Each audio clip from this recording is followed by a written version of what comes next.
Good morning, locked in, locked on family. This is your Stamina Dejavu and the mighty Dejavu. It's the Who Knows show. And this morning we have some very special guests here in the studio, or cyber studio right now. Stamina speaks to the Start Change team this morning on the Who Knows show. And right about now, if you can hear us and it's freezing, it's all that internet stuff, isn't it? Good morning, locked in, locked on family. This is your Stamina Dejavu and the mighty Dejavu this morning. And Stamina speaks to the Start Change team. And yeah, before I go any further, I just got to let you know, for those of you already in the chat room, yeah, I'm having a little difficulty with the stream. So just got to let you know, if it stops, all you need to do is just refresh it, yeah? Okay. Good morning, guys. Start Change team, good morning. Good morning, Stamina. Good morning, morning. Good morning. Morning, Stamina. Morning, Stamina. Good morning, guys. Good morning, good morning. And what a beautiful morning it is. I still can't see John. I don't know where you are, but I can see... I'm here. Don't worry, I'm here. I can see Richard and I can see Carl as well. So good morning, guys. I'm not sure what's happening with my stream on the station. However, sometimes these things do happen. So be prepared that we've got to do this show all over again, yeah? Okay. Right, so first I'd like to start off with Julian. Good morning, Julian. Good morning, Stamina. Good morning, all. Good morning, all. Tell us a bit about your skill set and why you are a part of Start Change. Yes, first of all, I'd like to say thank you very much, Stamina, for giving us this time to air our skills, to air what we're about. Well, many years ago, I would say about 15 years ago, we got into the work with organisations and charities supporting individuals and families to access services. And these people are marginalised people who find it difficult to access services to meet their needs. We've identified this need as a major challenge of where we have, over the years, have come together as a group to, as I say, not to challenge it, but to address the situation that's out there nationally, all over England. Our aim at the moment is to advocate, peer mentor these individuals and families, carers and the elders to access the services. So each one of us that are on here, which is just part of Start Change team, have our own skills to address particular situations that are of need, that are unmet needs. So these are the skills that we want to put forward and to support the said people involved. Okay, thank you so much for that, Julian. Next, I'd like to speak to Richard. Richard, tell us about your skill set and why you decided to become a part of Start Change.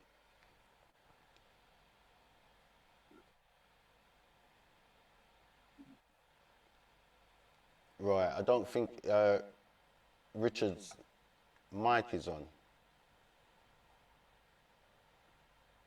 Yeah, you got to unmute yourself. Sorry. Yeah, sorry. Yeah. I just unmuted myself. Okay, good morning. Sorry about that. Good morning, everybody. Good morning. Good morning. So, Richard. I was saying, Richard, can you tell us why you've become a part of Start Change and tell us a bit about your skill set, please?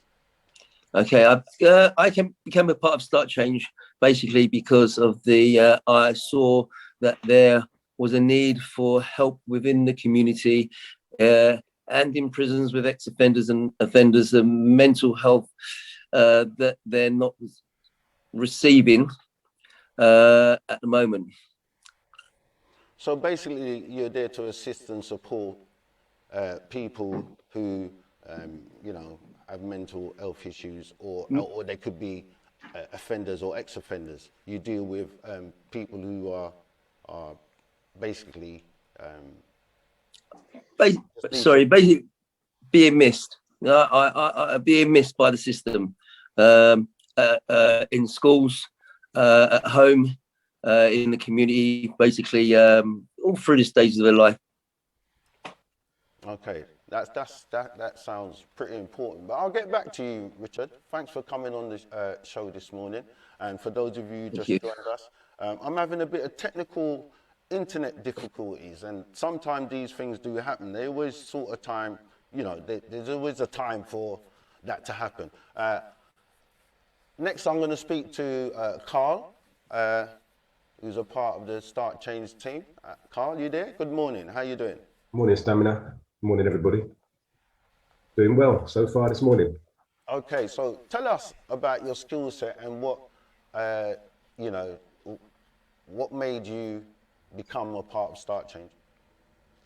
Well, it's driving change, and the name Start Change kind of was the starting point, just in terms of its ethos, which is aligned to what I wanted to do in my sort of challenges of making change, which is about helping people in the community.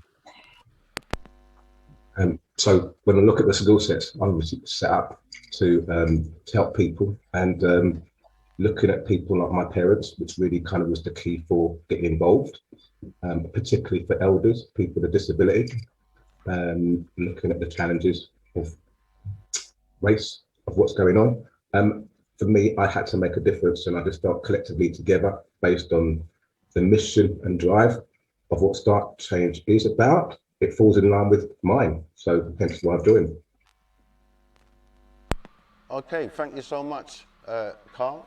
And I'd like to speak to John, who we can't see for some reason. And I want to say good morning going out to Nicholas in the chat room. He says it keeps sticking or buffering. Yes, thank you so much, Nicholas. And Victor in the chat room, good morning to you guys.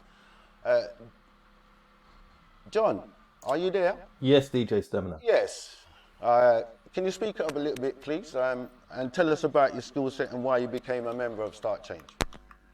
My skill set is, I've got quite a broad range of skills and lived life experience that cover all kind of elements, whether it's to do with part of the criminal justice side of things. I was unfortunate to go into prison as a young offender, and that kind of set me onto a road of self-discovery, getting myself back on track. As it is for many people, sometimes when in a situation like that, you have to kind of discover where and what am I going to do after this. You've got two roads, as it were. You've got two choices. Luckily for me, by God's grace, I was able to go down a road of self-discovery where I started thinking, how can I empower and embetter those that have fallen into the same problems as myself? And then from that, I've been able to go into both voluntary and paid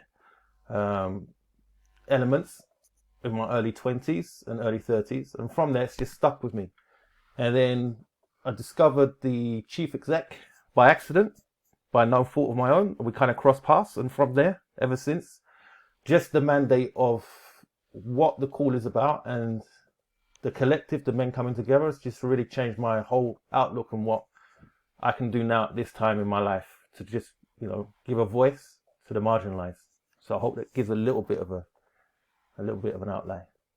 Yes, and thank you so much for letting us know about that, because you know, this show this morning is about the very thing you just mentioned. It's about changing the mindset, the narrative, and as a member of Start Change, it says it all in the name, isn't it? And yeah, that's very inspiring to hear.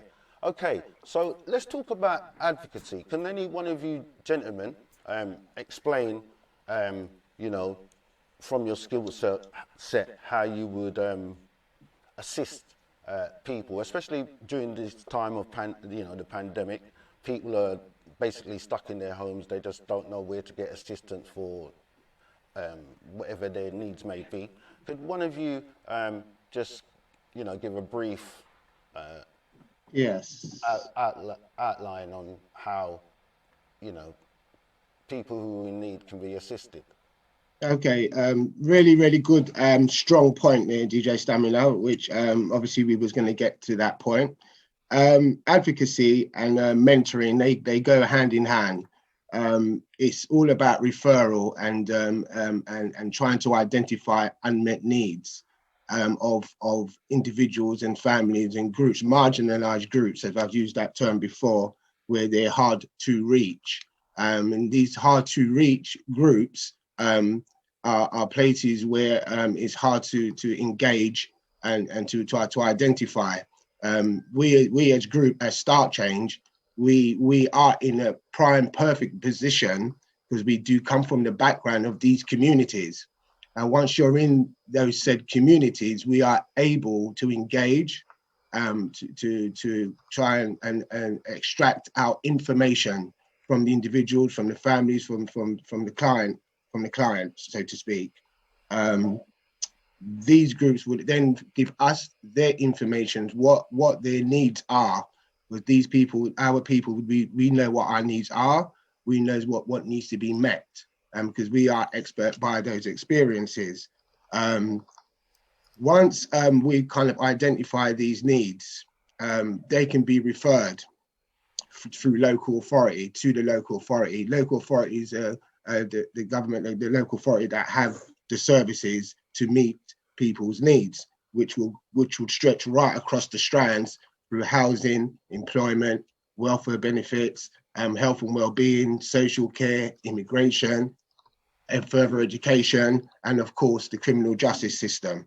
It is a very wide area where it can multiply into one person's life. We have the eldest, we have their carers are involved in caring with the eldest. So once again, there was a paper that was out called from the government, the Equality Impact Assessment. And this Equality Impact Assessment is no longer, whereas where it was in place before, and that Equality Impact Assessment was allowing or I was able to monitor where these unmet needs are not being met. This Equality Impact Assessment is no longer. So this is now actually, what's the word to use? It's actually made things a lot more difficult for us to actually work and to meet the needs of the people who are of need. So as I said, it is all around the advocacy. We will go through with the client, if we have to go to social services with them, to the housing officers with them, to the immigration office with them. Our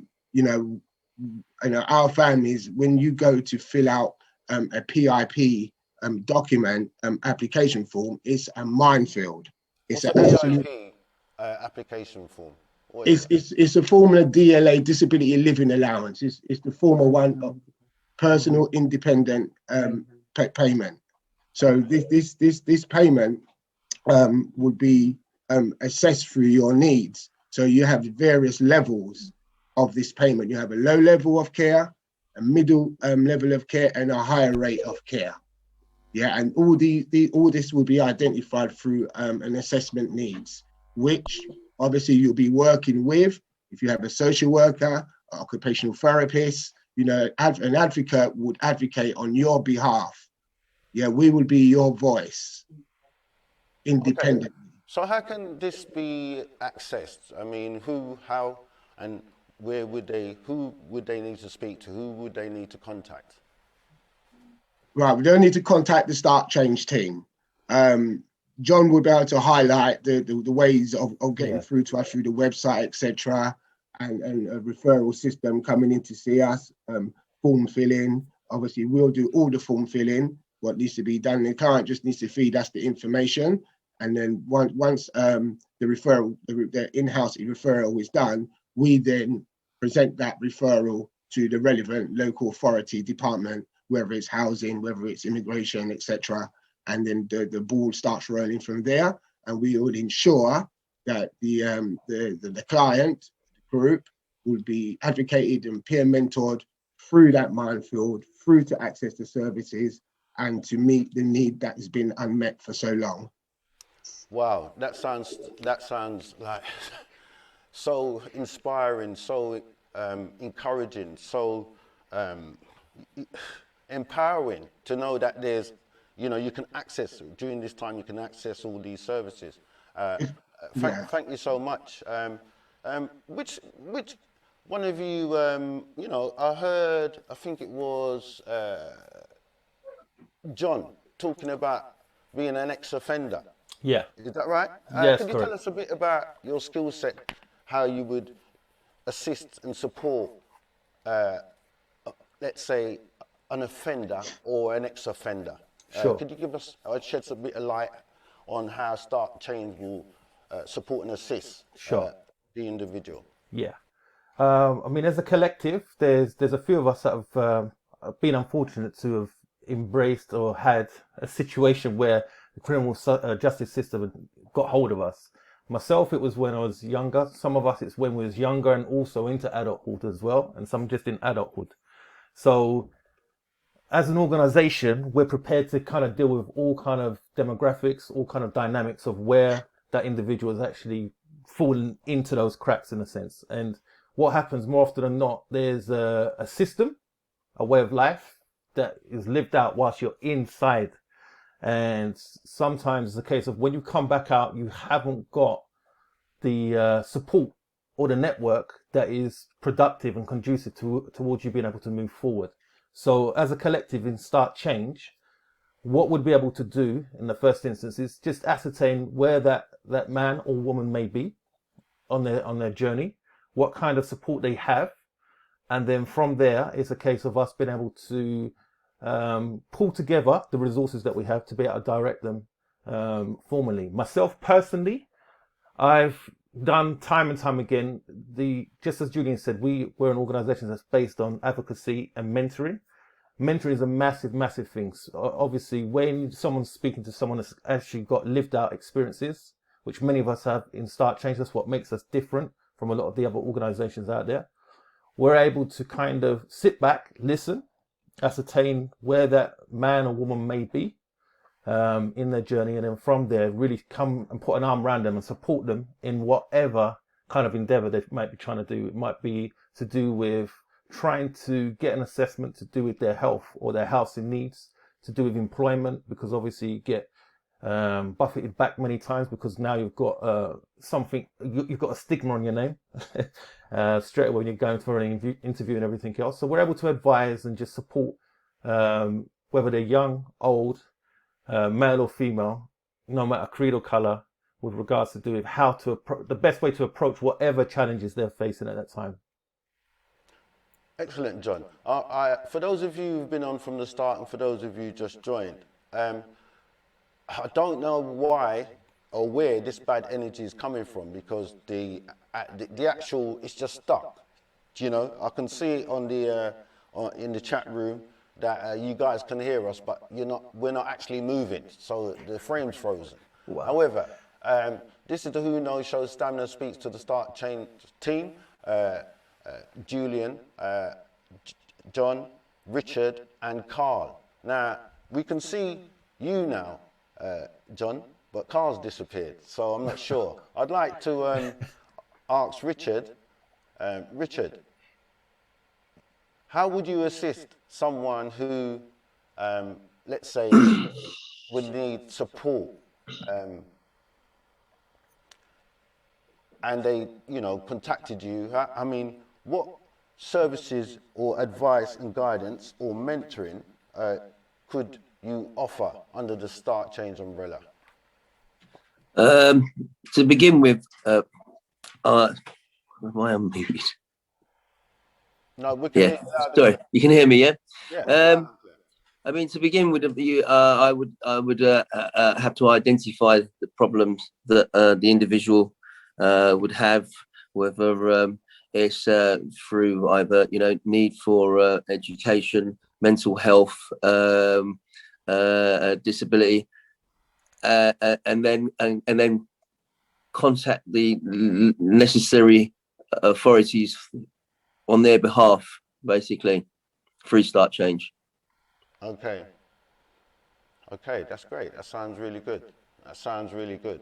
For those of you who are still in the chat room and it's frozen, what I'm going to try to do on live on here is rectify it. Stamina speaks to Charles, Richard, John, Julian Charles. However, it's Charles, Richard, John, and also Carl on this morning's Who Knows show. And for those of you who are wondering what we're talking about an organisation that will be there supporting people who needs the support. And I think it's such a fantastic concept and idea. I really feel that once you get to hear about the services that's being provided by Start Change, I'm sure you will look to start the change, because that's what they're about. They're about, you know, mentoring, advising, guiding, and signposting. So, Carl, could you tell us a bit about how you would support anyone in need of support in the time of pandemic, in this time? Yeah, can you hear me all right? Yeah. Yeah. How would I help people? I think anyone in need always needs help. Someone to speak to and understand their problems. So what my job would do is kind of help people that be a little bit more independent in the home, that are challenging to be independent. And I'll give you an example. So, you know, our parents are, my mum suffers with dementia and rheumatoid arthritis. You know, and I'm going through the process as a carer to understand her needs, but also to liaise with the local authorities to understand what services they can provide. And it's a complete minefield. So I've taken it upon myself to advocate, not just for my parents, but from other friends as well, to understand the system, but also to fill in the gaps. So that is to bring those resources direct, to cut out the gaps in the process, but also to provide some consistency one-to-one, because it's more about companionship as well as being a trusted person, because generally you become part of a family. And with that, then you can actually start to engage and act on behalf of the client, where you're able to support them, get their points across. And with that, that's where I think, for what I do, it helps people become more mobile, independent, get what's needed, but also through those processes, there's a lot of mental stress, just the challenges of being challenged to justify what help you need. Sometimes you don't know what help you need, and you need somebody from the outside to look at it from an objective perspective, from both the client, but also from the person or the authorised organisations that's providing the services, of which, because of cuts, sometimes they cut what they can do for you and make you struggle, which essentially puts a bigger cost on the public purse, which we're paying for. So it's about reducing cost, but future-proofing people's lives. Okay, and this is all under the banner of Start Change, yeah? This is all what you'll be bringing to the table within Correct. Yes. the Start Change organisation. Yeah. I've been speaking to Julian, John, Richard, and as you just heard, Carl this morning, and each and every one of these brothers has got so much to offer in terms of assistance, support, advice, guidance, mentoring. So it's so inspiring and so empowering to know that there's an organisation like this, because, I mean, where would you go for help nowadays? Who would you speak to? I mean, like, who can you sort of ring to say, can you ring one of your friends and say that I'm in a spot of bother, I'm going to be homeless, like, who do I need to speak to? Because there's no CAB or nothing like that. So Start Change sounds like a really essential organisation. Locked in, Locked On family. I've got to apologise. I've never seen this from I've been doing this show. that's just free. It's just frozen. You know, I do apologise. There's nothing I could do about it because if I shut it down, it's going to spoil the show. So Stamina speaks to the Start Change team, and from what I've heard this morning, it's really a change and a start, isn't it? It's refreshing to hear some good news instead of all this bad publicity of what you hear on a daily basis. So yeah, I'd like to put a question to John in terms of offenders, because offenders, when they are released from prison, they have a lot of pressure. Definitely. A lot of pressure. And in this pandemic, during the whole of this pandemic, I haven't heard what's happening to inmates in prison. Like, how are they managing in this time of self isolating? So could you let us? I'll try to bounce some ideas, Stamina. Also, I mean, like I said, there's other people in the team as well. Richard is very, very keyed on as well. So I will give my perspective, and I think it will be good for him to kind of just carry it on in a sense with regards to how things are on that side of things.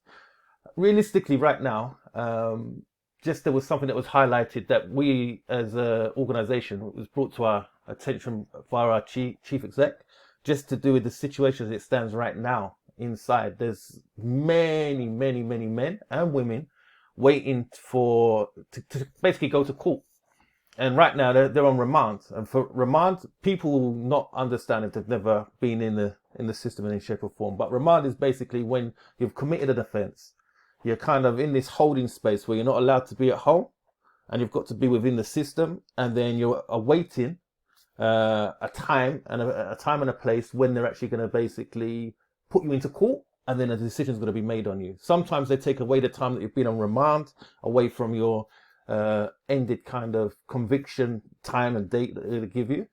But very often it's a case that it's kind of like it does very little. But right now, since the pandemic, it's a massive dilemma. One which is being overlooked, one that's not even being considered. And to be truthful, it wasn't even one that I was aware of myself fully. So I'm going to be hands up. Because like I said, I was in the system from when I was younger. I'm a lot older now. But the way it is, when you're in the system, that albatross is on you, that monkey's on your back for many years with regards to do with how you feel mentally, what it puts in front of you long term, as well as obviously you whilst you're in the system. So the problem right now is, just as the world is, as it stands right now, what we're going to do at the end of this pandemic. Right now, there's men and women inside, and the pandemic's keeping them inside, and they're not getting the justice that is needed right now, which is for them to be heard. For obviously, as it is more often than not, sometimes you can be inside. It could be inside for a big reason or for a lesser reason, but your story is not being heard, and like it is for many times, you could be in and you're not supposed to be in. So right now, that's the problem. It's a big problem, and that's something that is not really being heard right now. So I don't know whether I digressed on a massive sense, because I think you have. I think you've explained it pretty well. I'd just like to say to the people in the chat room, Curly Bibber, Mary Gottin, is it Gottin or Goffin? I do apologise, I need Specsavers. Nicholas, Original, ID, and Victor. Oh, good morning to you all in the chat room. This has never happened. I don't know, as I said earlier, I don't know what's happening with the internet, but as long as you can hear us, I will repost the podcast of the show. If not, I'll do it all again. If not, no, there's someone else next week. If not the week after, we're going to do it all again, because I haven't had the opportunity to really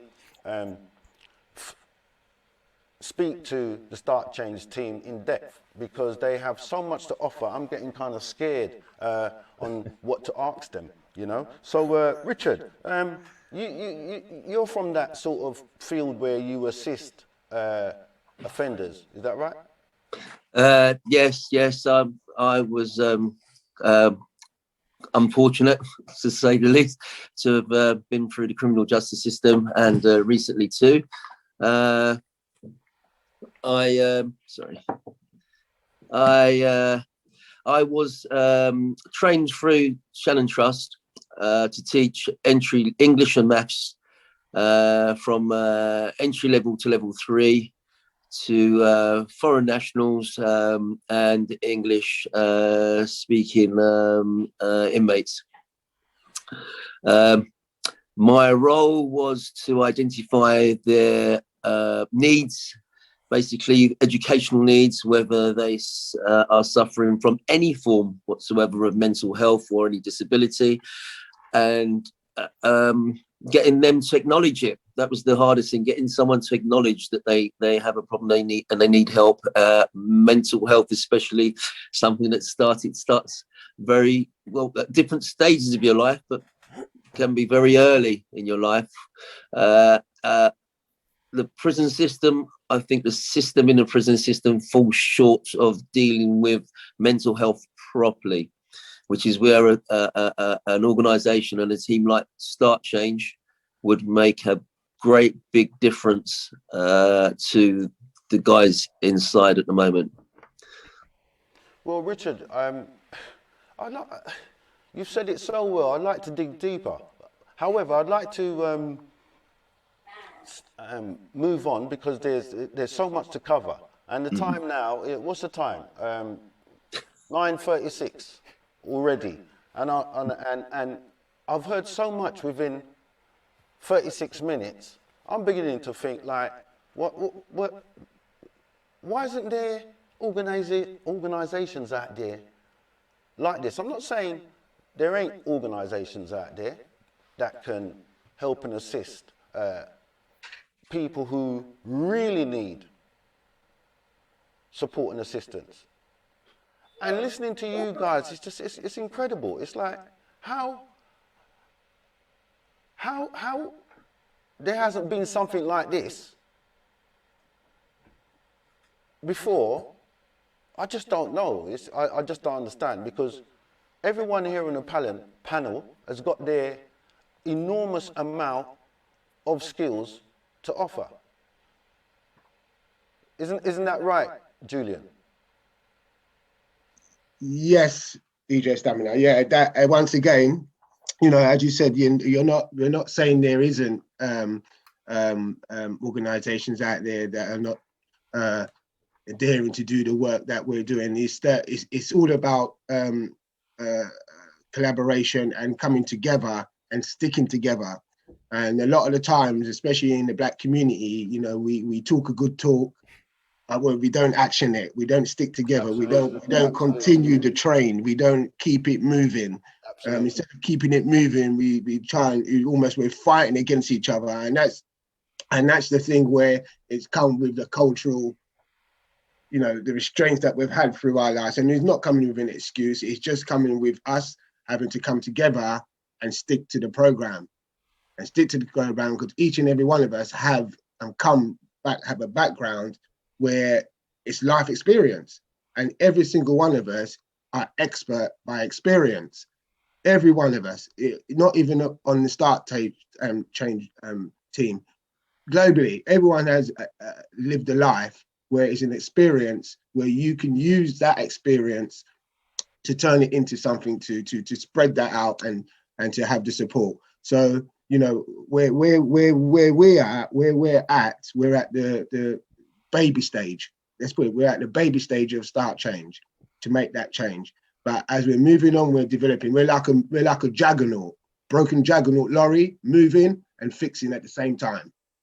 Yeah, and long as we continue to stick together, yeah, these sort of services that Start Change is providing, this can happen everywhere.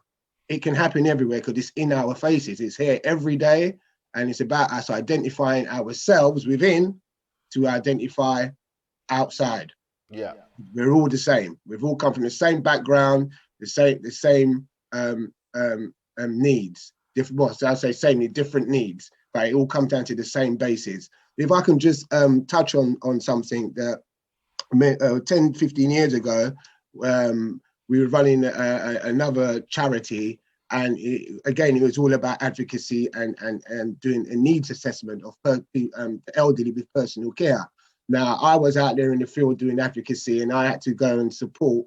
I had many clients. So I had a West Indian woman from Barbados, 76 years old, and I also had a British white woman who was around, just a few years younger.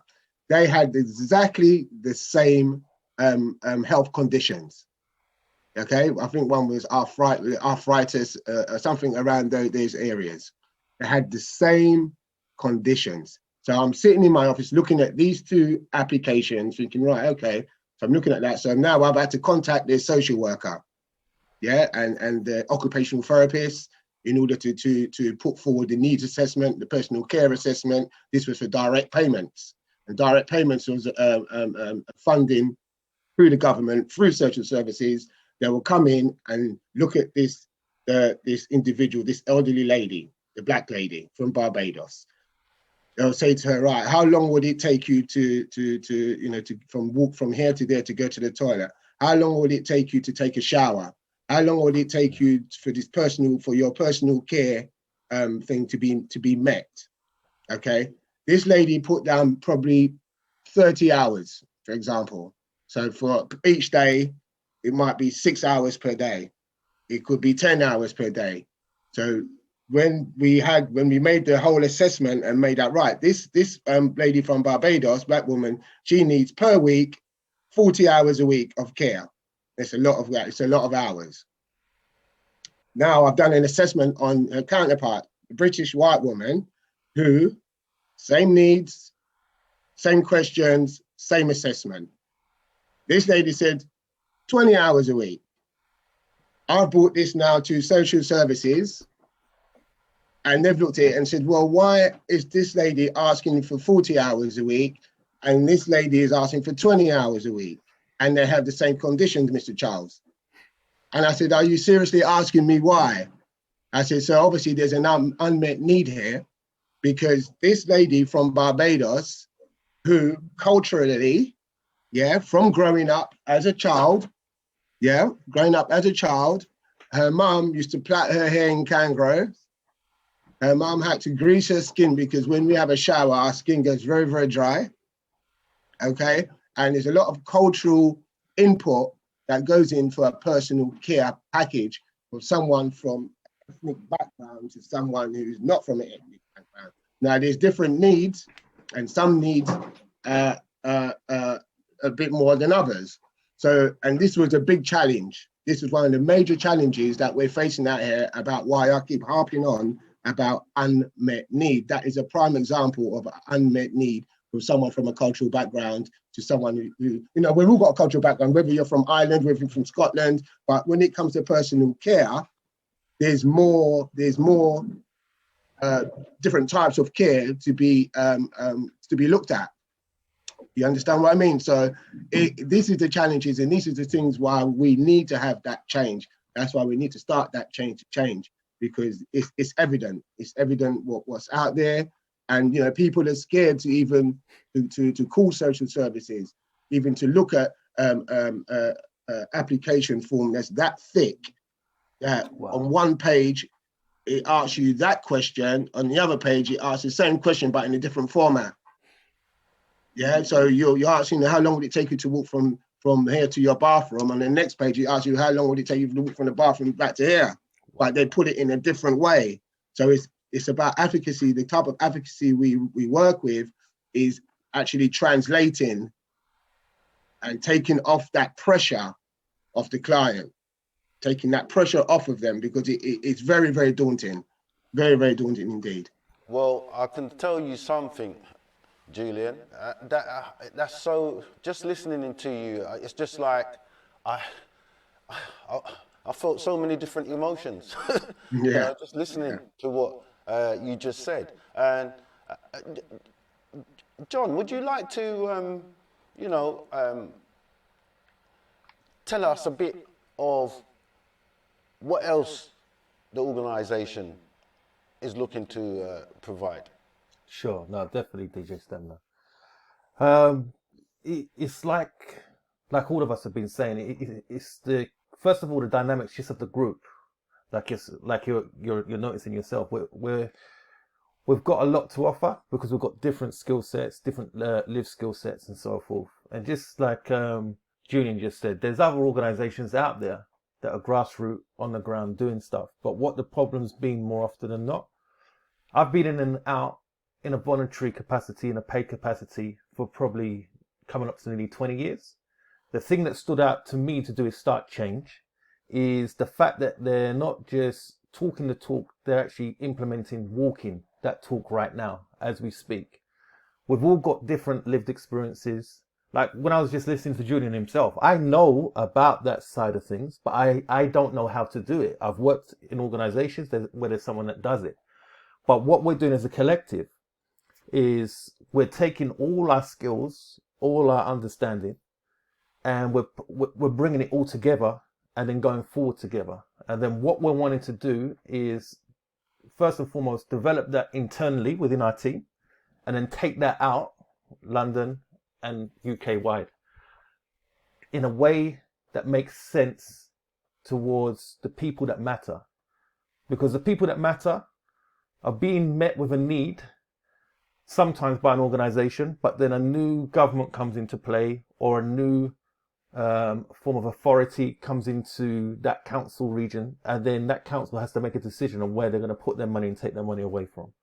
And I'm going to just highlight two big organizations that, looking at our ages, we're probably well aware of. One of them is Business Link, which used to be like a UK-wide format of, it used to just deal with so many different elements in regards to helping people get into business, set up their business and business support and so forth. And the other one was Connections. And that was to do with youth. I actually know about those two organisations, what you just mentioned, but carry on, because it's so interesting and captivating in what you Thank you, Stubber. Continue, please. Yeah. So just bringing those two elements there, those are two things that kind of, it's nothing to do with which party was in power or whatever, because these elements were both in at a certain time when major parties were in power, and it's that both those organizations have been gone since different powers that be have been in power and out of power. And this is what we've recognized. There's needs that seem to be fulfilled for a period of time, for a short period of time, but the long-term matters sometimes end up just getting decimated in some shape or form, or something's taken away, and then there's always an idea or a desire to fulfill or try to better something which wasn't broken in the first instance, and it just hasn't happened. Totally, because there were so many training providers, A4E, there were so many all over London. Yes. Wherever there was a job centre, a JCP or DWP, call it what you want, wherever there was one, there was a training provider, and they'd be competing with each other because the job centres, obviously, every so often they'd hand out these contracts and had people doing all sorts of things just to get funding and so forth, and I don't believe in all of that. Exactly. Now, I'll tell you why I don't believe in all of that. Because it's like dangling the carrot. Let's see who's fighting over this carrot. Yes. And then what they'll do, they'll take your ideas. Yep. And try to go off and do it. And 9 times out of 10, that's why they've all been depleted. Definitely, Stamina. So a very good point coming from yourself. Okay, for those of you who are in the chat room, Mary, Goffin, Nicholas, and Victor, if you'd like to ask any questions, and I can't stop apologising. I just don't know where this energy is from this morning. However, in the chat room, normally there's a lot of activity going on, but obviously you can't be pleased with what's happening this morning, because I'm not pleased. You can hear us, but the screen seems to be frozen. So I'd like to speak to Carl with, you mentioned about mental health and supporting a parent, was it? Yeah, well, was it your parent? Yeah, well, mental health just generally. Mental health, yes, that's it. Mental health. Yeah, the mental health element wasn't for my parents, but it's something that I think we all have a challenge, particularly what with this whole COVID thing. So whilst we try and the mental health subject is a taboo subject, but I think it's now become a table subject that everyone can relate to, particularly under the lockdown. Even more so, I think people tell you their challenges and struggles. So that's why I use the word mental health, on the basis of just dealing with challenges in life, not as somebody is schizophrenic, so to speak, which is where people start to look at the elements around mental health. That's the piece where I think there is a big gap, and all you've got to look at is somebody like Harry now is talking about the mental health challenges. So that just tells you sometimes it's about looking at where the struggles are, getting past those struggles, which goes back to the elements around care, and how you deal with care and how you move forward. Where do you get the support from? Who can support you? And understanding. Is there a lot of agencies out there? Sorry to interject, Carl. However, is there a lot of agencies out there that you know, people from the BAME community can access you know, this support? Because it's not even advice, it's actually support, isn't it? Yes. In terms of caring and social care and well-being. There are support groups, definitely, to go out there. So are they supportive?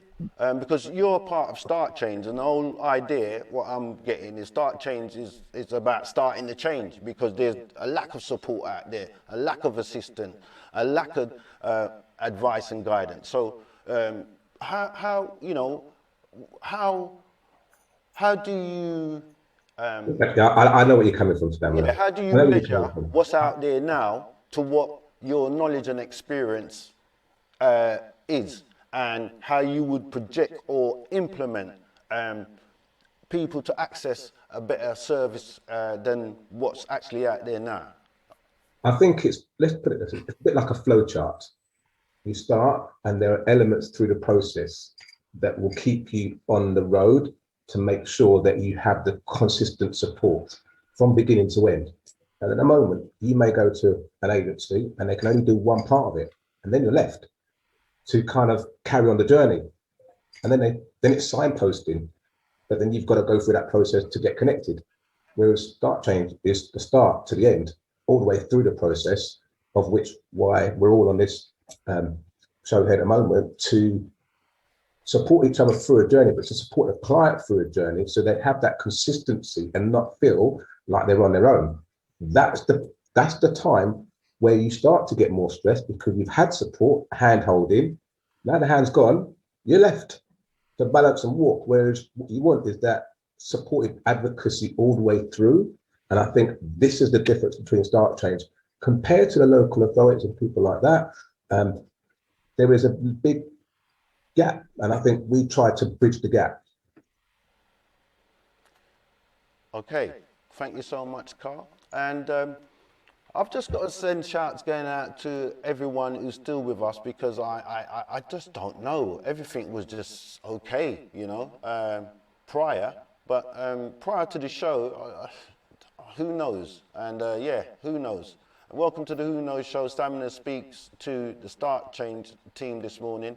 And I've got so much admiration for these brothers, because, you know, they're not just coming on the air, on the show and talking.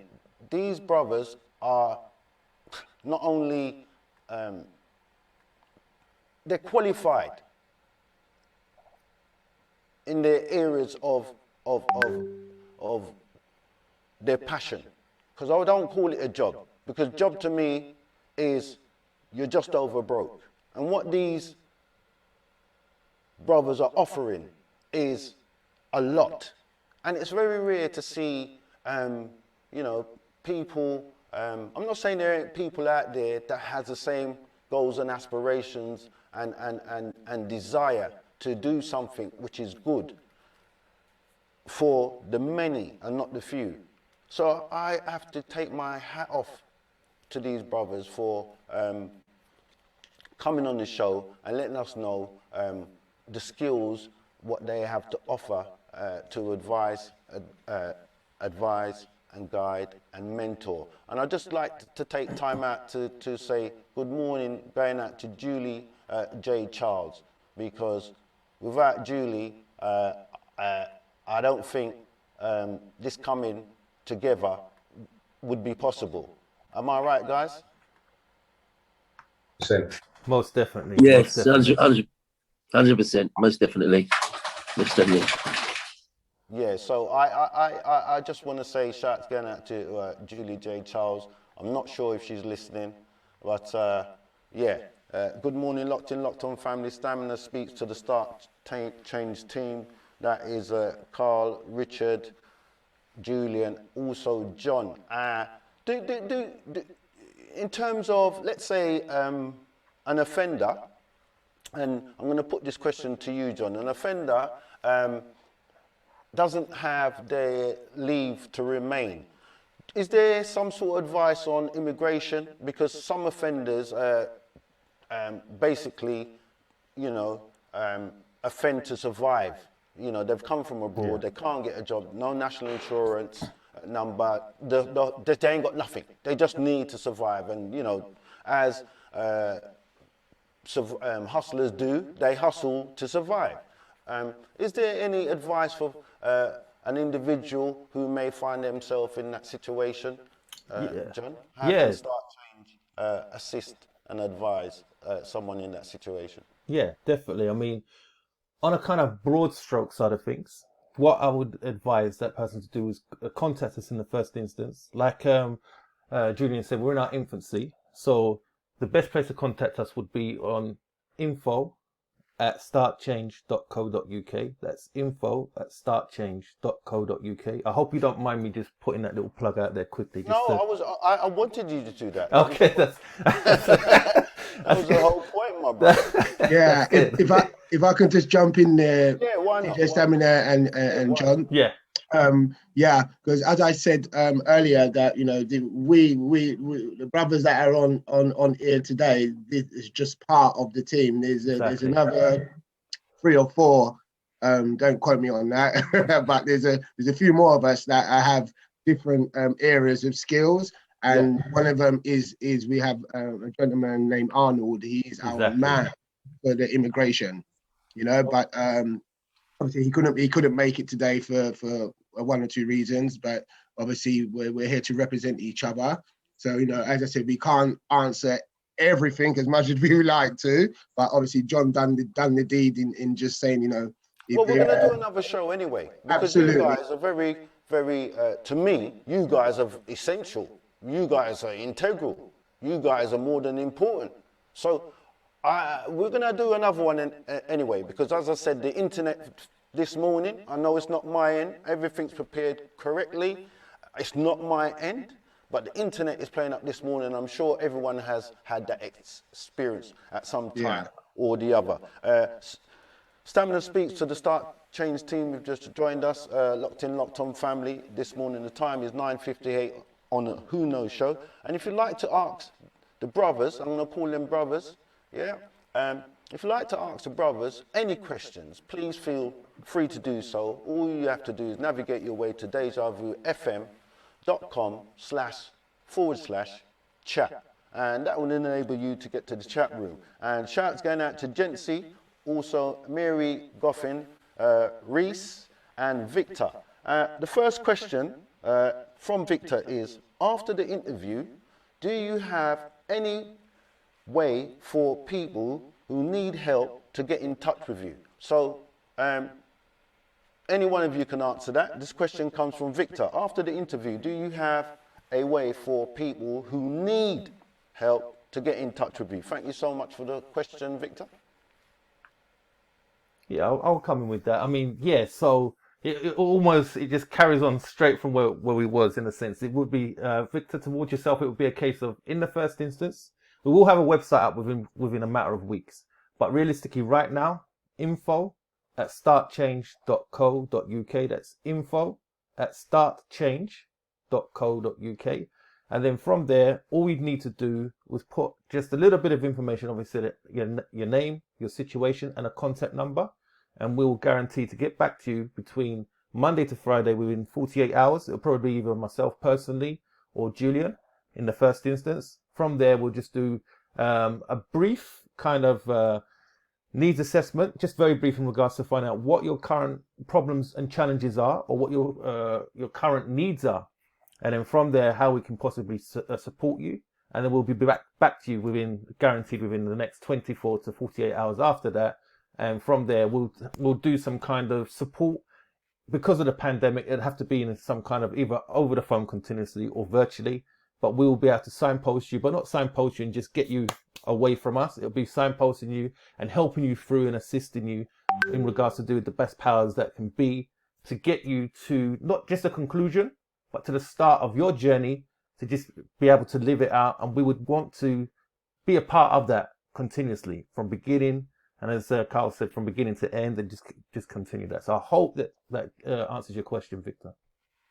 Yeah, you have, and thank you so much. The time now is exactly 10 o'clock, and Stamina speaks to the Start Change team. I must reiterate, we are having technical difficulty on the Deja stream. It could be my end, it could be the other end, I don't know. But Stamina speaks to the Start Change team, and I'm sure you guys will find the podcast very interesting. That's if it can go out. If not, I'll be having them back on the show. And if you'd like to put any questions to the Start Change team, they're dealing with, their skill sets are health and well-being, advocacy, mentoring, especially for those who are offenders, yeah? And, or ex-offenders, I should say, not offenders, ex-offenders, because if you've missed a show, you would know that these brothers are the right people to signpost, advise, guide and mentor, because they've got the knowledge and the experience. Okay, so Richard, you still there? Yes, I'm still here. Yes. I can't see you on the screen for some reason. I thought you left. I've no idea where I've got to. I can't see myself on the screen. Yeah, it's terrible. I don't know what it is this morning, but it's something. You know? Yeah. Normally my things run smooth. Do you know what I mean? It's something telling me something. So anyway, locked on family. The Start Change team are how do you say? To me, I've interviewed so many people, so many different, from all walks of life, all skill set. However, having these brothers coming together under the umbrella of Start Change is so amazing for me, because it shows a bit of direction, a bit of focus, a bit of ambition. These are all the quality power verbs I'm using to describe who I'm speaking to this morning, because each and every one of them have something to offer in terms of support. Now, who does that? Only Santa, once a year, and these brothers here, man, you know, I've got to take my hat off to them. I don't want to continue blabbering on, but Richard, shall I let you into a secret? Yes, please. Oh, yeah, I'm an ex-offender. How would you advise me to, get on the straight and narrow? Small steps at first, because obviously, if you're an ex-offender, then there are issues concerning your offences and how you got to start offending in the first place. So it's first identifying and dealing with those issues. Whether it's down to greed, mental health issues, like you said, for committing crime to support yourself because you have no other, or you see and think that you have no other way of doing that. And I would like to be there to show you that there is a better way and another way, basically. But first, you have to come to terms with yourself. Understanding you have to understand you have needs. All right. So give me an example. Yeah. Let's say I'm a career criminal. I have been in prison for the last, the majority of my life. I'm 58 now, and I've only had 15 years on the outside. I mean, what would be the first steps to sort of to make me reinvent myself? I mean, what would you say to me? Tell me something that will make me think, you know what, this is the end of the road. First, you'd have to, like I said before, first you yourself would have to identify the fact that you are in a place where you need help, why you're offending, and why you're in the situation you are now, and from there, basically, help you understand the needs that you have, whether it be in mental health, educational. I've found in the past that lack of confidence in one's ability and one's self is a big attribution to people committing crime, basically, and being in the situation they find themselves, not having the confidence and belief in themselves that they can start a change. So, okay. Thank you so much. I was going to ask you another question, but I can save that for another time because you might think, is he talking about himself? Good morning, Locked On family.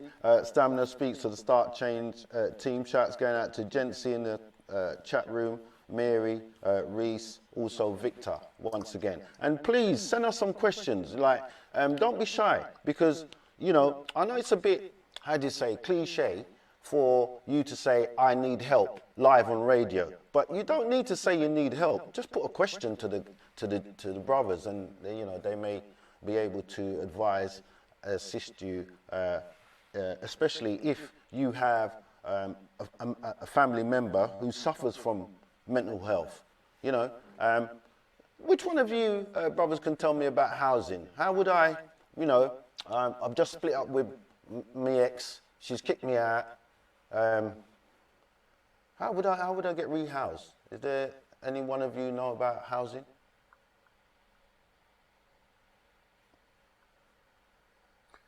Yet again, it would be a situation because we have got people within the group that have got experience with regards to do with on a professional side. I've gone through a lived experience side of things, so I can just bring it on that side. So I can bring it more so on the side of how it might be for the listeners in a sense. Sometimes you could be housed in a situation where you're in, say, one council area, you're being housed, and then for whatever reason you have to move out and so forth, out of no fault of your own in a sense. And that can happen. Or it could be a situation where, like you said, you have a split in a relationship and the dynamics of that situation means that you have to leave, etc., etc. So there's all these kind of things that can happen. But what you need to do in the first instance is obviously attach yourself and contact the council, whether you're in or where you're looking to get to in the first instance. And then they will try to direct and help you from there. But more often than not, those kind of quality of services are very far and few in between. It's a it's a minefield because each council have got their strengths and got their weaknesses. So an organization like ourselves you would contact us, say if you came to ourselves and everything else. Yet again, we'd do a needs analysis of your current situation. What put you into that situation? Because sometimes it is a fault of our own.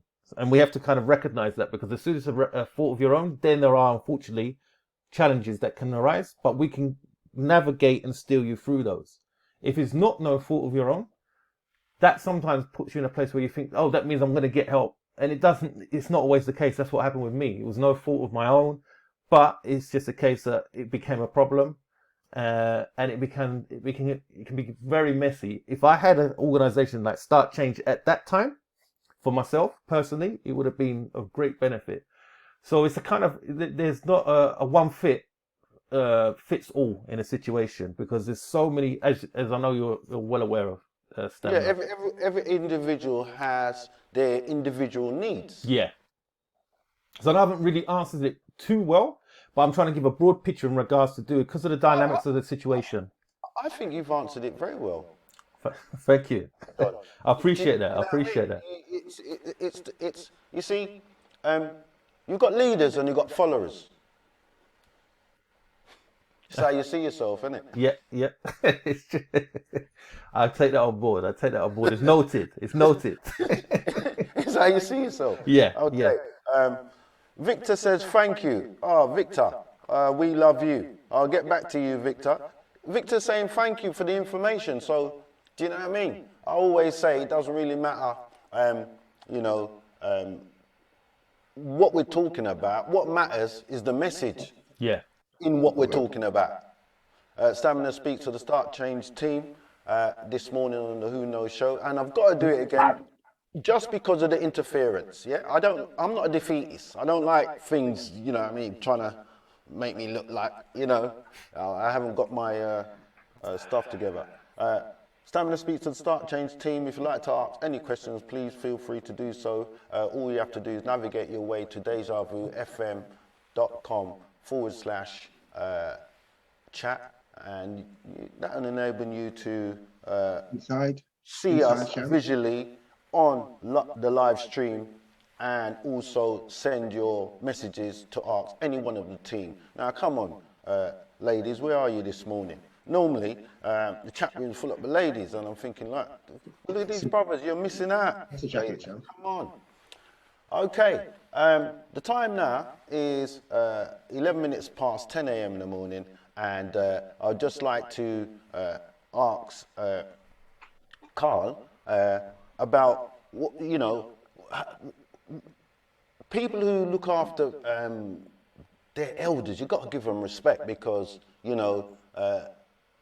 today's society, it's a bit warped. I'm not sure where today's society is where it comes to looking after their elders. So I'd like to ask Carl, what would you say to any families out there struggling with the same experience which you had in the past?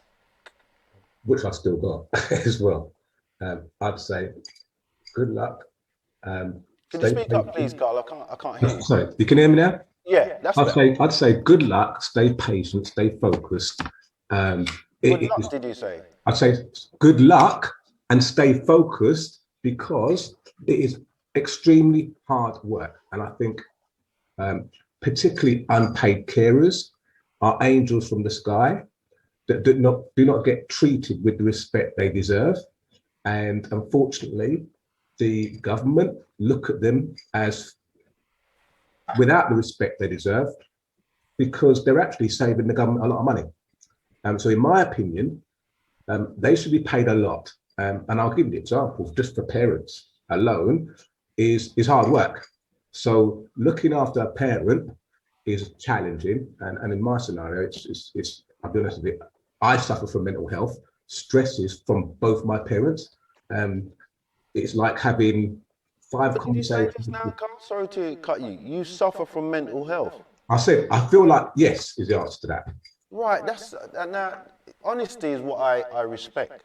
Yeah. I can't tell a lie. I can't tell you a lie if I try it. Do you know what I mean?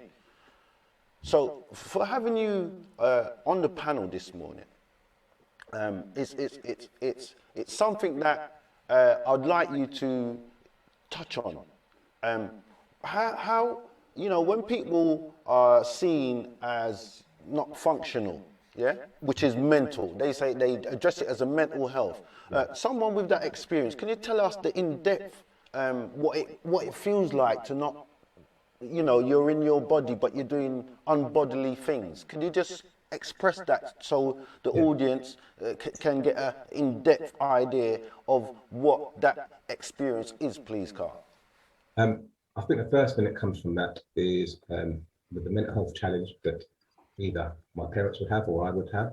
I think, Carl, I can't hear you. I think what comes from that, what manifests from that is a bit of anger. because people react angrily and they're frustrated. That's a bit like having a pressure cooker. You're storing all this stuff and the pressure has to be released. And somewhere along the line, we have to find a way of doing that. Whether it be parents or whether it be children, sport is a pressure release. So let children, but they can't do that. Parents are in lockdown. They're in a pressure cooker in the home. They can't go out. So somewhere along the line, trying to find a way of de-stressing and relieving some pressure is part of the starting process for dealing with the mental health issues. But knowing what's the start, what's the ingredients to make that situation what it is, then you can start to look and solve the problem. In my case, this is about speaking to people that can understand the challenges so I can at least express. That helps. Letting out the frustration helps. My parents do that, and I have to understand that they're in that same scenario, which is similar to me. We need an outlet to release the challenges and stress because there's not many people to help you. And you want to be independent. You want to be able to do what you're doing without support. So straight away, there's a combination of somebody trying to understand the challenge and the dynamics and to be able to reason and say, it's okay. Well, let me say this, yeah? The outline was good, but I need a more in-depth. Let's say I've gone off my head, sort of thing, yeah? I've gone off my head. How would you assist me? Because I'm doing things. I'm walking the streets. Yeah.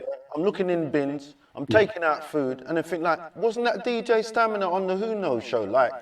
I'm sure that's him. I mean, how would you? Is there some sort of how would you aid? And it goes a bit back to what Julian said. This is about assessing somebody and their needs and their situation, and having somebody that's either medical in that area, that's a professional, is the key to making sure that you have professionals all the way through the journey. Yeah, but you also have people that are real life, like we are, that can talk the real talk so that they can relate, because sometimes you've got the two that don't meet, then the person's in the middle. They don't know where to go, what's coming. So we have a professional outlook, medical, that can baffle us a little bit, and then we have the real talk. And when you fuse the two together, then you've got a balance around how you do things and how you take it on board. So going back to your question, if that was a scenario, it would be an assessment, it would be getting the right person, whether it be a mental health carer that can support you, so they care, is what they do, they're experienced, they're qualified. Having that same scenario, which is a partner, and then that mental health carer will also be able to see some of the other areas that you might need to bridge the gap to stay on the journey. And one of the things may well be, you may need a full-time carer. Goes back to what Julian said. You've got a support worker, stroke mental health carer for part of the journey, but the other part of the journey, you're left alone trying to work it out. And in that scenario, you need someone else that may well have the experience about mental health as a mental health carer that comes and see you for the 30 hours of the week. And when you have that, then you've got a better support mechanism to make it through. So they're the sort of things I think as a collective, we can help bring together, and Start Change can bring and help support the right people, the right things that are needed to continue that journey from end to end. thank you so much, Carl, for that. And I can see Julian itching to say something. Come in, my brother. Come in. Yeah. Wow. What Carl just expressed there, he rather on point, quite on point with that. Me myself, I believe everybody has experienced mental health in one spectrum or another. Mental health is not a stick, but you've got mental health because I just think it spans across, whether it's a slight anxiety is going on, or it's, mental health is mental health. Everyone will think differently. I think mental health is someone who thinks differently. Well, I'm glad you said that, because I've had a friend of mine.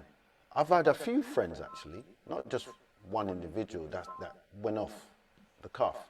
And it was such a scary moment for me. Do you know what I mean? Because I thought like I was going to be attacked. But I was ready, but I'm thinking, that's my friend. You try anything, you're getting it. You know? So I mean, when it's like that, it's a very sensitive area because you don't know why that person is behaving in that manner. So let's say it's, for example, it's a case whereas, you know, as you get older, some people suffer with dementia. Yeah, it's a mild case of mental behaviour. How would start change bring about some sort of cohesion or some sort of formula on how to assist people who may be suffering with maybe slight bit of, you know, a mental, you know, because, you know, as Carl said earlier, it could be anger, anxiety, it could be, you know, an amalgamation of things. Yeah. So so how would start change implement change? Yeah. Yeah, I feel start change as a whole.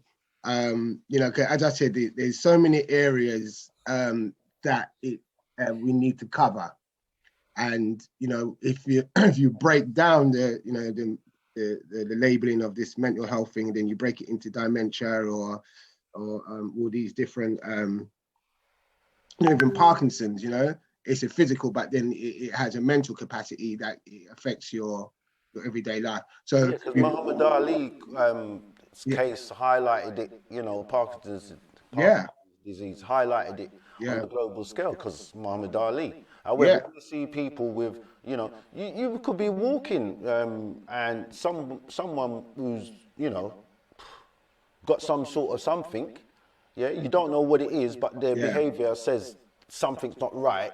You know, it can be a scary kind of thing. So what would you say your approach would be in start change, like to assist someone like that?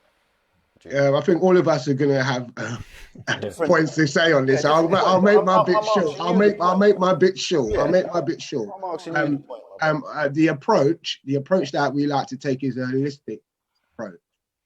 Okay, and that holistic approach is bringing in this individual, or it could be two people who's in the same bubble. Let's say that word, a bubble, you know, because if it's with one person, it can easily affect the other person and give that person anxiety because their family member has that feeling, that mental health feeling. So, you know, it's bringing in that person's network and listening and bringing in that person's network in order to address, because sometimes you won't get that so-called answer from the actual client. You may get that answer or that solution or that way to address it through the network of that person to identify in order to do. So it's very hard to say, you know, this is what we'll do and this, we know what approach, but in terms of that pinpointing solution, it's very hard to pinpoint that because everyone's case is going to be very individual. You know, that's kind of my little take on it. So maybe Julian, I've got to say, yeah, speaking to every one of you on the panel this morning, you know what I like about you Start Change brothers? Each and every question I ask, which is not a question because I don't deal with interviews. I I don't script. I don't have things written down, and you know, I'm not that. I'm a pen and paper man, but I don't script when it comes. I just natural. I just let it run. Yeah. You know what I like about you guys? Each and every one of you, as an individual, has spoke about what the person's needs, and that's what I love about you guys. You are speaking about the person's needs. That's the first thing that comes out. No matter what we've been talking about, mentoring, advice, signposting, advocacy, social care, health and well-being, immigration, you talk about the person's needs. So locked in, locked on family. All I'm going to say to you is this, yeah. These brothers, I'm having them again because there's some bad energy this morning on my internet. I don't know what it is, but who God blessing all the rest. So all I'm going to say that brothers has got so much. I love it. Guys, right? So don't be shy. Don't be at home thinking, I wanna call them, but I don't know what to say. I don't want no one to know my business. It ain't the time of that. It's pandemic. You can't hide nothing right now. Because Sharona ain't messing around. Sharona's got everyone under lockdown. So there's no time to be there. I don't know if I should get in contact with Start Change because I need a bit of help. I know I'm a bit off me rocker, but I don't know who to talk. No. Start to change your mindset and the way you're thinking, because this is 2021, serious times, and everybody needs help because it's desperate times. So if you just joined us, Locked in, Locked on Family, Stamina Speaks to the Start Change team. Shouts going out to Curly Bibber. Good morning, Curly Bibber. Morning shouts going out to Flo. Is that Flo? Yeah. Shouts going out to Flo. Shouts going out to Mary Goffin, Nicholas, Reese, and Victor. Nicholas says, that being that people think differently but get labeled. Okay, so Nicholas says, sorry, I've got to read this out again because there's two questions from Nicholas. Good morning, Nicholas. Nicholas says, I like what Julian said about mental health just being different. I would say the same for dyslexia. Yeah? Excellent. Is that right? Have I pronounced it right? Yeah, dyslexia, dyspraxia, there's all these different, yeah. Okay. All And, are all attributes yeah. to mental health. And he goes on to say, that being that people think differently but get labeled. Yeah, so I understand what he's saying. People, think differently, so you get labeled as you're off your rocker or whatever. And this is basically what I was saying, really. Some people think that, because your behavior or you're moving kind of funny, that you're totally off your rocker. However, everyone has or will experience some sort of health issue during the course of their journey and their life. So yeah, Stamina speaks to the Start Change team this morning. And Richard, I know you're itching to say something. So have you dealt with anybody who has had an experience of drug misuse, Richard? Yes, I have been an ex-con, and drugs being so prevalent in the establishment. I have. I've had to. I was a drug rehabilitation mentor in Chelmsford, so I've had a lot of dealings with guys who have see it as an escapism from reality while they're going through their journey at that present time. It's hard, very hard. You can't label someone or someone being labeled for having mental health, but there are, like Julian was saying, different aspects and levels of mental health, which we all suffer from. I believe as a result of not being taught how to manage and compartmentalize their feelings, basically, and their emotions. That I believe that's one big attribute to contribution to suffering from mental health and disabilities. So let's say you've come in contact with a client or a customer, whatever they want to call them. I'll call them human beings, yeah? You're in contact with a person that they've had their past experiences, they was on heroin. I mean, how would you, what would your approach be in terms of representing Start Change to assist and support someone who is going through that journey of just being on heroin, injecting themselves? You know, have you got any experience in terms of that or not? First of all, I mean, you can't lead a horse to water and expect it to drink. First, you have to understand yourself. You have a problem, and you need help. After that's said and done, I would see that whether you needed medical assistance, medical help, and go from there, basically, to get you in the right place. Yeah, of course, because you know, I would like to know. Let's say I'm that person. Yeah, I'm not going to ask for help. I need help, but I'm not going to ask for help. Then, in some way, form or fashion or another, I'd have to try and make you realize that you need the help. First, you have to know you need help. First, you have to know where you are at that current time in your life. Yeah.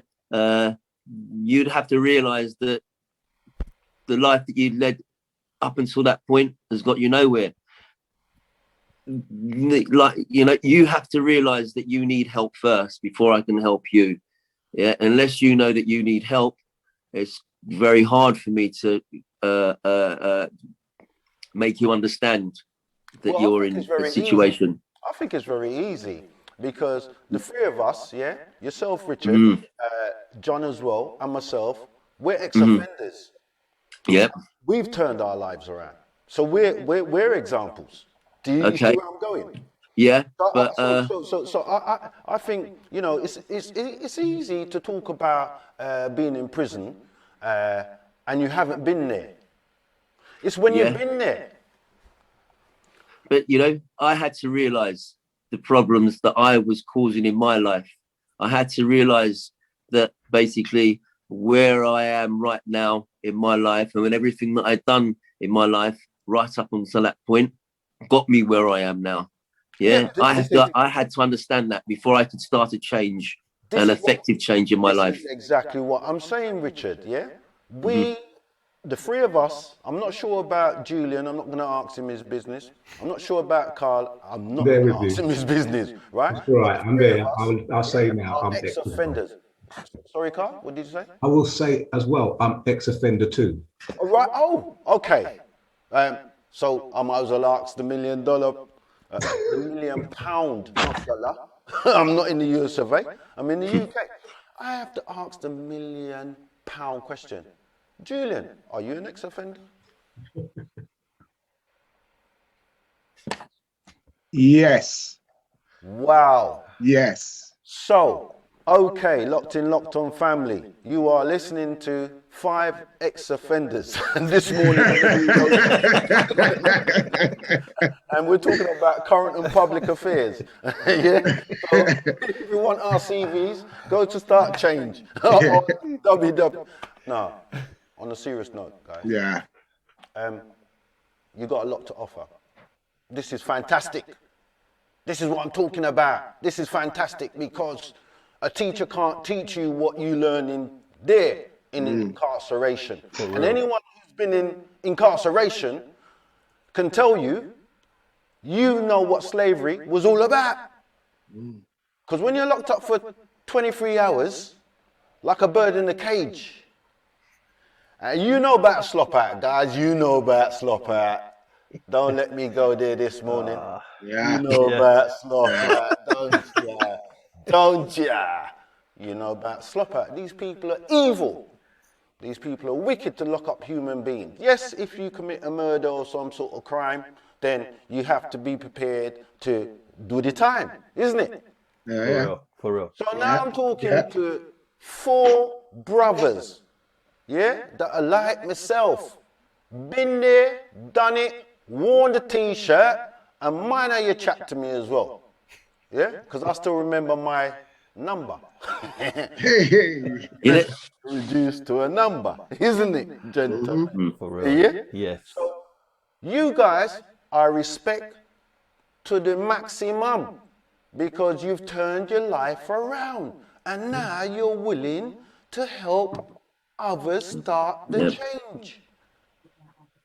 Locked in, locked on family. What an amazing panel we have on the show this morning. And the time now is 10:34. Now, it's frozen on the live link. Now, for those of you who know, right, my things are like on point, always. But this morning, the devil knows what he's doing, because there's 5 guys, not the 5 guys restaurant where you can go to in Stratford, shopping centre, and yeah. These are 5 guys who are ex-offenders, and I can't lie. I'm very honest, very straight. So I don't mind saying I'm an ex-offender. Now, speaking to you guys, I've learned so much. This is why you got so much skills. Who remembers the exercise yard? That's another story. Yeah, that's another story there. But if I can just touch on a quite potent term I'm going to use. Yeah. And this is perfect pitch to say this is the black man moving forward. And it is the biggest issue we have is, you know, and I'm going to pinpoint it to the black male being incarcerated as well as everyone else, but I'm going to focus on the black male moving forward. And you know, where all the brothers have come from, different things we've done in our lives, regrettably, but what we've turned it around into is that experience, and turned it into a positive to capacity build confidence, build that strength. Yeah. And yeah, it's not easy. It can be easy on paper, but it's not easy in action. Yeah, it's not easy in action. Mentally, to transformation mentally from where we was in being incarcerated there to coming out to resettlement back into the community. And then when you come out of the community here, out in outside world, it's another prison you got to deal with. The system outside of the system, which is just as bad as the inside system. It's all one system, but they break it up so neatly. Yeah, and as a black male, we go inner, and when you go inner, you start doing off-key things. Yeah, it's that old cliche, my brother. It's the old school to prison pipeline. Yeah, that's a system within a system. Within a system. Yeah. You know what? I'm not going to conversate on that, because we're going to stray from start change. I'm telling you. Yes. We can talk off here. Yeah. I don't mind talking off here, because now I've got some common Grounds. Yeah. commonwealth, because all of us are offenders, you see. So if we didn't turn our lives around, yeah, as I mentioned earlier, supposing I was a hardened criminal, yeah, and like, you know, you're offering me help, and I don't want it because I'm a hardened criminal, yeah. Now I know that all of us here on the panel has packed our kits then. Let's put it that way. We've packed our kits. We know what it's about. You guys, you brothers, are very essential. And I'm not gonna just say it lightly. I'm gonna say it with wholeheartedly. You're essential to start change, because the only way you're going to start change is if you've got people in those positions who's been there, worn the t-shirt, done it,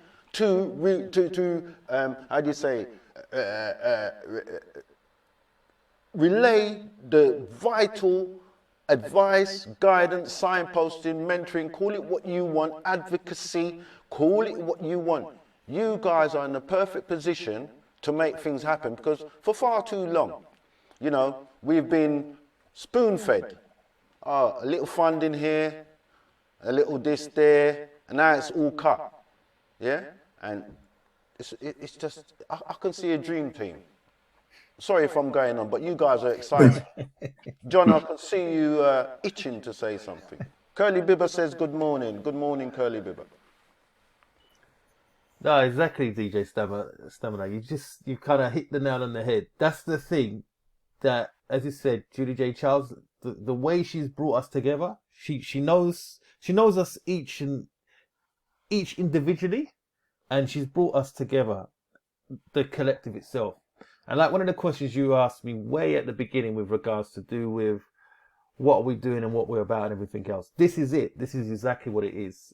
And I'm thankful to be able to meet up with the brothers, to be able to walk and work alongside them. I see it as an opportunity.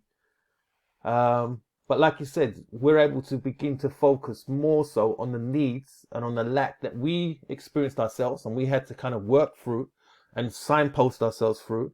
And we had challenges, all of us, in some shape or form. And some of us are still living through those challenges. And those things stay with us. But it's how, like you said, how we turn those things around. And sometimes, unfortunately, once someone has something happen to them, or has many things happen to them from a situation that has basically spiraled out and it can continue, it's giving them that hope and giving them that kind of support to kind of navigate their way back on track to get into to some place where it's no longer just hope. There's a way of new life. Richard, go, bro. I can hear you in the background. Oh no, I'm just saying about, you know, how start being able to start that change. You know, it's a shame that the system actually falls short in identifying, catching, and dealing with people with mental health and in those situations. I know in prisons it falls short, and like you said earlier, it's just crossing the T's and dotting the I's for their own statistics, but not actually making an effect. Yeah, not actually going the whole hog, basically, with an individual. And it's funny because in prison now, they're not prisons, they're establishments. The convict isn't a convict anymore; he's a resident. Yeah, and the motto for the system is, you know, duty of care. You know, it's when you walk through the door, it's the first thing that you see on a poster. They have a duty of care to you, which they don't fulfill. It's a duty of care on the surface, but there's nothing inside. You know. You spoke about the pandemic and how the prisons see the situation inside when a pandemic or something arises.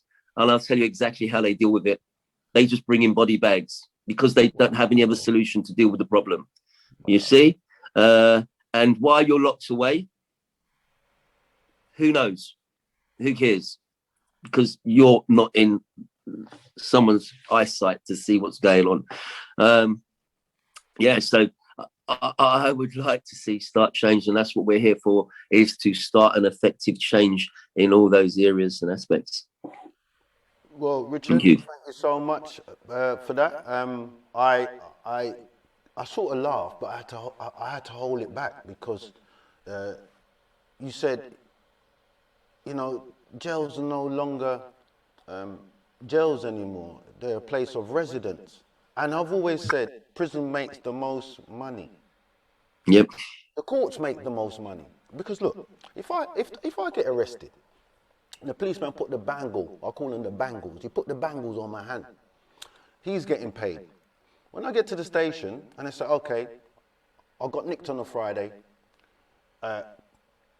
no bail fee over the weekend, court Monday morning, everyone in the court, the judge, everybody in the court's getting paid.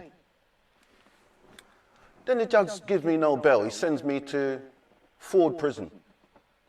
Yeah, because, you know, Ford is for fraud and High Point is for drugs. Yeah, and he sends me to Ford. Someone's getting paid. Now, if you go to Pentonville and one wing has 4 landings and there's 160 males on each landing, and it costs, let's say, 60 grand a year for them to keep a resident, not an inmate. Sorry, I like your words. Sorry, Stamina. Sorry, mate. It's 125,000 pounds a year. Sorry, rate 125,000 pounds a year. I'm not good with figures, but I can count money. You know what I mean? So, 160 to keep an inmate. 125. 125. Yeah. I stand corrected. 125. That's today's Yeah. rate, yeah? So if Yeah. it costs 125 grand to keep one inmate, you got a land. 85,000 inmates in the country. Thank you. You can't sell drugs or get rent like that. That's close to slavery, isn't it? Because slavery is the biggest earner, has been the biggest earner in the world. All right. So we can't get it twisted, right? We're the commodity, right? All the time. And I always say, if you do not get arrested, the police can't get paid. You don't go to court, the courts ain't getting paid. If you don't go to jail, business mash up. So it's for us to realize that we're the birds locked up in the cage. That's why when a man says, I could do my bird, I say, yeah. What else are you going to do? What else can you do? Right? So it's a business. We've always been a business. And I've always said prison is the biggest business. Look at America. I wouldn't live in America. I wouldn't live in America. Because once they arrest you in America, they're not only putting the bangles on your hand, they're putting it on your feet as well with the ball in it. It's real proper.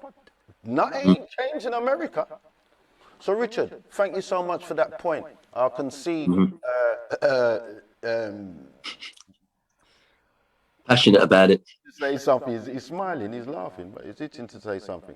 Okay, locked in, locked on family. Shouts going out to all you guys in the chat room for sticking with us this morning. I do apologise, but the internet is just not happening. So you can hear our voice, and if the screen is frozen, I do apologise. Shouts going out to Curly Bibber, Lisa Nadu, is that Lisa Nandu? Nicholas, Reese, Sasha, and Victor. And yeah, Stamina speaks to the Start Change team. Now, how time flies when you're having fun. It's 10:46 already. So we only have under 15 or so to go.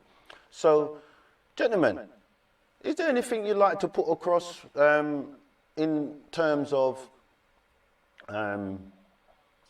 what you would like to see push forward? Don't give away the idea, but what you would like, because it's start change. That word, start change, it says everything, doesn't it? It's sort of thing is like, it says everything. So either Julian or John or Carl or Richard, any one of you, what would you like to see happen, say in the next, say for this year, 2021, because this is going to be a tough year. For real. Yeah. I'd just like to touch on, the way forward. Obviously, every organisation, every group needs support. We're giving support out to the community, so we need support from the community also, so to speak. And we're in good discussion with the higher bodies that be, who need to give us that support in order to us to spread the needed support. So, we're in talks, we're having good communication with the higher bodies that be. No need to spill out departments, but the obvious. So once that's moving forward, which it is, as I said, we're infant stage, but that infant stage, we're growing every day. We're growing with discussion and our needs are being identified by the higher bodies, because we do have all the data, we do have all the information in order for us to meet the community's needs. So yeah, that's the way forward. And public current affairs, everything will be touch base on the next one. There'll be more to share, more to say, and more to give. Thank you so much, Julian. And I'd like to ask Carl about the mental health. What would you say to anyone out there who may be struggling with a family member who's going through that experience of mental health, Carl? First thing I'll say is contact info@startchange.co.uk. Say who you are, just brief outline. We'll get in contact with you, or I will get in contact with you.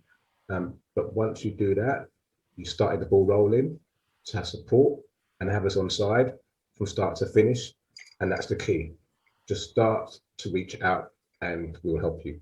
I won't give you an answer apart from that, because everybody's situation is completely tailored. And this is about providing tailored care, not a one size fits all. That's the key. Mm-hmm. Okay, thank you so much, Carl and John. Yeah, I'd literally second exactly what Carl said. It would be a case of you need, especially the bit that he said in regards to reach out. You've got to reach out to someone in the first instance. For me, because I'm a sufferer of mental health, I've worked with young people for a long, long time and never could see it in myself, which is so often the case because it is mental health. It's a kind of it's a not one size fits all. And when I kind of went through, suffered my first breakdown, I've had two proper breakdowns in my life. The first time I went through it, I knew what to do, where to go, and how to address things. And almost having that information almost began to be a wall for me. And it ended up taking me almost 7 to 8 months to get the help that I needed, that I required, even though I was able to see it in myself. I was able to go to my GP and everything else. And it put a massive, massive stress and pressure on my wife. We had a young child at the time, everything else.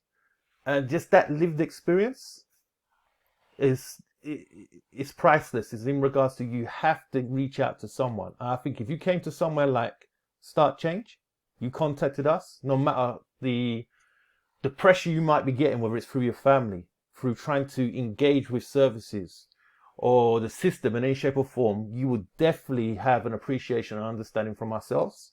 And we will be able to take on board where you're at, put an arm around you at that time, be able to support you verbally with the right verbiage, and also be able to really help you address those things where those walls are there. Because when I was working with young people, even though they had a carer and a social worker and so forth, I'd learned the problems that young people were having to go through themselves individually and with their family. And they were trying to just get into the system, no matter creed, color, or anything else. For some reason, some areas, there's a big difficulty because there's no thing fits all. And unfortunately, certain people deal with certain things wrong. So I don't want to go on too long, but definitely contact us on that side of things, and we'll definitely be able to help and take on board where you're at.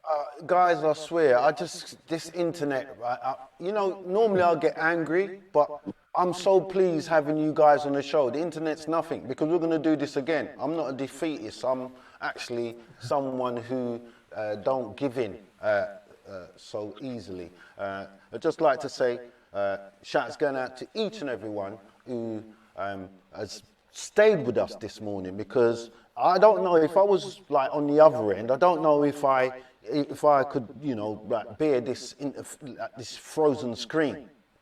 It's 2021. Shouts going out to Curly Bibber. She says, my dad was in and out of prison all his life. He was a career criminal. And as I said earlier, supposing I'm a hardened career criminal, and no matter what I need, I'm not looking for that. How can Start Change assist, advise and guide? And you guys, you got it all, because all 5 of us on this panel this morning, ladies and gentlemen, are ex-offenders. I've never been in a position to be so proud to say it. Do you know what I mean? And that's live on Dejavu Radio this morning, the Who Knows show. Okay, Sasha says 10:34. God, I'm watching 20-minute delay. LOL, morning. All big respect for reducing the stigma and raising awareness. Stamina and the panel. Thank you so much, me lovely Sasha 1. That's a beautiful message. I'll read it again. She says, God, I'm watching 20-minute delay. LOL, morning all. Big respect for reducing the stigma and raising awareness. Stamina and the panel. And I just want to add to that. Sasha 1. Yeah, it's a stigma, isn't it? You know, mental health, and being an ex-offender and stuff like that. And people don't hear the positives. You know, they always hear the negatives. Exactly. He's a jailbird. He's a waste man. Nothing ain't going on for him because he's a black man. And people don't know that, you know, as Julian quite rightly said at the very beginning of the show, everyone's got their talent, everyone's got their gift. We were made that way, you know. It's just that we take things for granted. We don't really appreciate appreciate and value the things that we should appreciate and value. Is when we've been there, done it, turn it around, that's when we make good of what was seen to be good when we were growing up. Because everyone has a journey, everyone has their useful experience. So yeah, okay. Flo says, respect guys, positive is the key. And thank you so much, Flo, for that. Yeah, Stamina speaks to the brothers, I'm going to call them, the brothers. And big shouts going out to Julie J. Charles once again. And I've got to say, without Julie, then this show wouldn't be here. So big respect going out to my queen, I'll call her, my queen, Julie J. Charles, the CEO of the Start Change team. For those of you who missed the show, I'm not sure I'm going to repost this show. However, I'll be doing this show again because I need to be speaking to the brothers, man, because, you know, all of us got a lot in common. Well, one basic thing. Okay, right, 10:56. Guys, I'm going to start off with Carl. Could you say your last words for us, please? And then I'll ask the next person, and then we just wrap up the show for this morning. Carl, so I'll start with you. Yeah, thanks very much for giving us the opportunity to be able to talk about what our aspirations are and what we want to do. And like everything else, this was a key starting point to connect to you, to the people outside, but finding common ground that we can engage. So for me, this has given us a chance to find a common ground. Unfortunately, it's incarceration. That was one of those that stand out, but what it has done is it united us, and that's what it's about. So that's it from me. Okay, thank you so much, Carl. And Richard, would you like to say? Yeah. Let's take. Oh, I am off move. Sorry. I'd like to thank you very much for giving us this platform to be able to reach out to people. I'm grateful for Start Change for giving me the opportunity to do something I'm very passionate about, basically, helping people with mental health, especially within the prison service. Thank you. And John? Yeah, just second like what the two brothers said with regards to thanking you for allowing us to be on your platform, just to share our wears and tears of our life and to be able to say this is what we're doing, this is where we're at, and just to reach out to us if you've listened, you've got any thoughts or any requirements, to info@startchange.co.uk. That's info@startchange.co.uk, and we'll get back to you within 48 hours. And God bless. Thank you. And last but not least, Julian. Yes, thank you, DJ Stamina. Thank you, the brothers. It's really, really informative. It was very uplifting feeling to come on air and, you know, and to share this like a pressure cooker. Just wanted to release this information. So it was a real pleasure to do that. And I like to say, if there's any of the brothers out there who feel they can, you know, they want to do something for themselves, they want to do something for their other brothers out there, you know, you must have brothers out there that, you know, they need help. If you feel you can be one of the brothers to be a mover and a shaker in the communities, you know, go through John. Start Change man, one of the Start Change boys. He'll be able to direct you and see what we can do together to make that change. And Thank you. John, could you just give out the email address again? Because we Yes. have 30 seconds to go. Okay, info@startchange.co.uk. That's info@startchange.co.uk.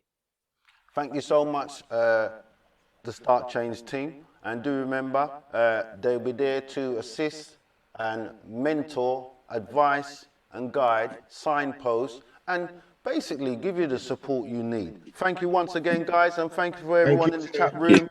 I can call out, but I've got to go. Ladies Lioness up next. Stamina was there. Take care. See you tomorrow, 2 to 4 on the Soul Classic Show. Take care.